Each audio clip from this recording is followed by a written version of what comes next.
Come in.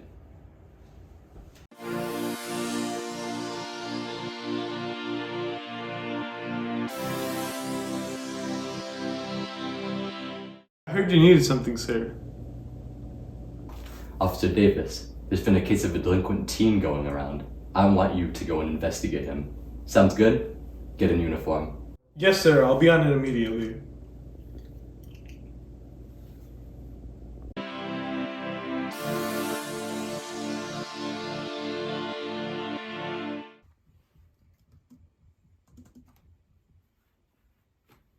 Ooh, so tired.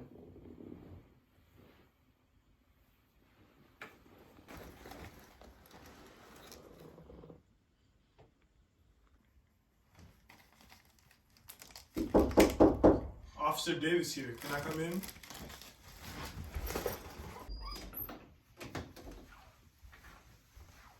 What's going on, young man?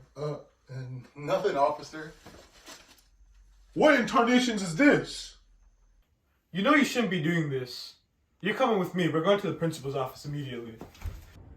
Principal, I caught him red-handed.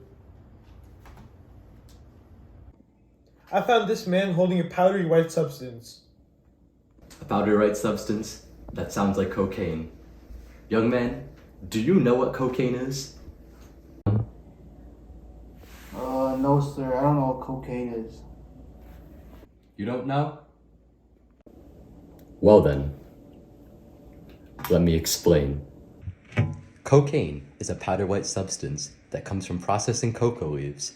It is a stimulant drug that is metabolized in the liver, and its effects can be felt within seconds of ingesting depending on the method ingested. It can be snorted, or in mix with a neutral base like baking soda, it can be smoked in a crack form. Cocaine is a narcotic drug that is very dangerous and is illegal in the hands of many Americans. You're asking how it works? Well then, let me explain. Dopamine, a neurotransmitter, binds to dopamine receptors that are located in the central nervous system and are located in the surface membrane. There are 5 types of dopamine receptors. The function of each dopamine receptor is based on what type it is, and they're all GPCR receptors. When dopamine is released by a neuron, it binds to the D1 and D5 receptors, and adenylate cyclase is activated and the messenger CAMP is produced. When dopamine binds to the D2, 3, and 4 receptors, the enzyme is blocked and CAMP production is reduced. This keeps the amount of CAMP produced in balance. CAMP and calcium ions are both secondary messengers that carry on the signal that the dopamine receptors give into the neuron. With cocaine, it binds to a dopamine transporter, which removes dopamine from the synapse space. This removes the transporter's ability to reuptake the dopamine and leaves an excess amount of dopamine within that synapse space. This leads to a dangerous buildup of dopamine, which leads to the amplified effects of the signals going through the brain. Well, sir, I understand how it works, but how is it dangerous? So you still don't understand? Well then, let me explain. For starters, dopamine can affect movement, emotions, and the reward system in the brain. On an organ level, your brain quickly becomes accustomed to these abnormal levels of dopamine caused by cocaine.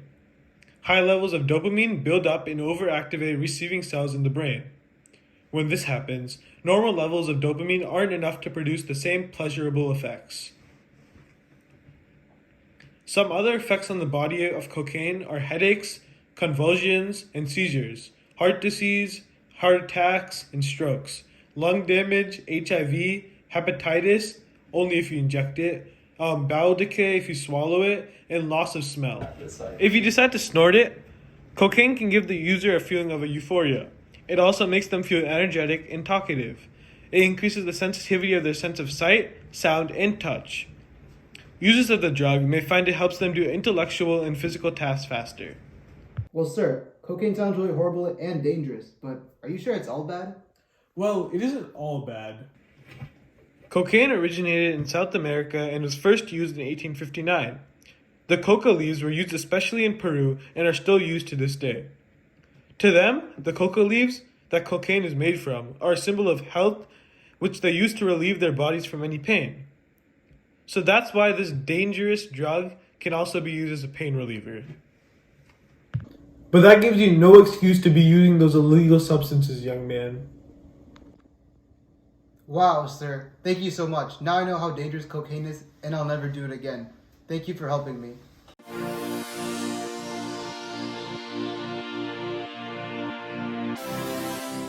Dopamine is not as dope as it seems.